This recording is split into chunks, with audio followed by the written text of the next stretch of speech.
Hello, everyone. I'm Miles. We often ask, how do you determine whether a transaction is accretive or dilutive to earnings per share? The answer isn't buried in a complicated model, but actually starts with a simple and elegant test: acquiring a company.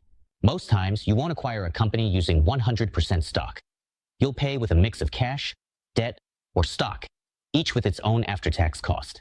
Cash cost equals foregone interest income multiplied by 1 minus the tax rate. Debt cost is additional interest expense multiplied by 1 minus the tax rate.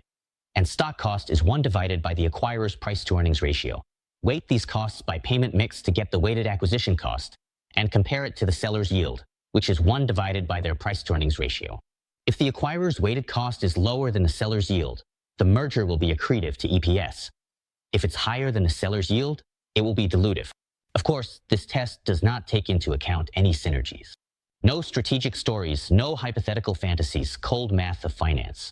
Let's look at a case to illustrate.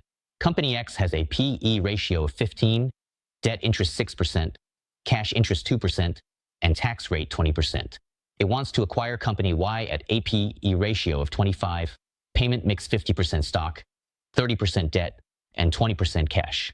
The acquirer's P/E ratio is 15, so the cost of equity is 1 divided by 15, which equals 6.7%. The debt interest rate is 6%, and after a 20% tax, the cost of debt is 6% times 1 minus 20%, which equals 4.8%. The cash interest rate is 2% after tax, so the cost of cash is 2% times 1 minus 20%, which equals 1.6%. The seller's P/E ratio is 25, so the earnings yield is 1 divided by 25, which equals 4.0%. The payment method is 50% stock, 30% debt, and 20% cash.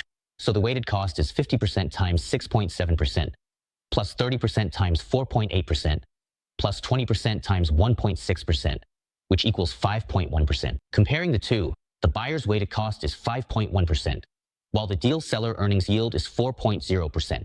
So as a result, the EPS is diluted after the merger transaction. To sum up, in finance, clarity comes before creativity. Before considering business synergies and strategy, first ask, does this deal create value based on the math alone?